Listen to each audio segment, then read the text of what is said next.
چی میخواید بپزید؟ سلام. بفرما در خدمتتون. مرسی. چی میخواید بپزید؟ آها کباب. چلو کبابیه. این قسمت کجا میره؟ میره داخل روستا؟ این هم هست؟ بافتی سنتیش از این مره. مرسی.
سلام. خوبی کوچولو؟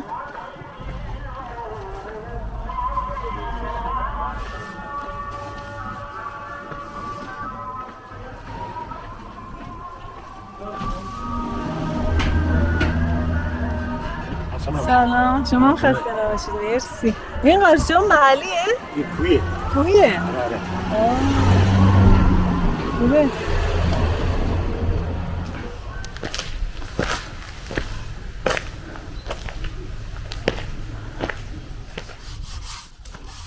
ایوب الان به تو میگه آقا ایوب یه پیام بود نه اداره کن بیاره آقا میاد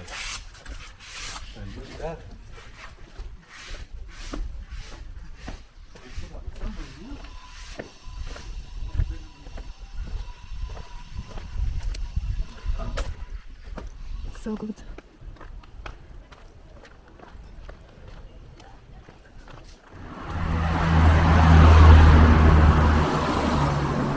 سلام.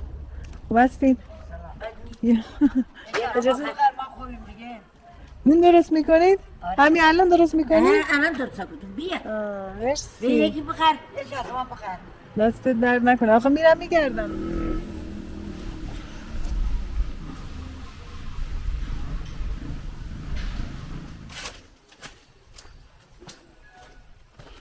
سلام.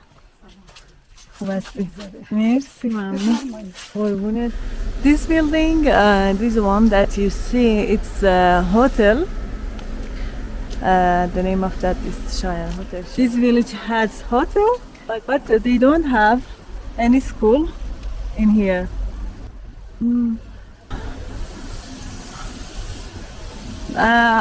I surprised that when they say that don't have school, but they have hotel.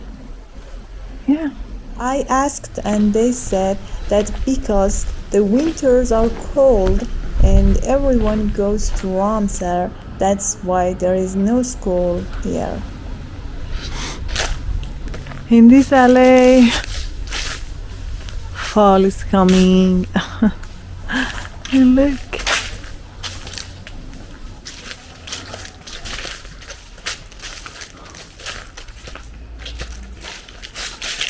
سلام.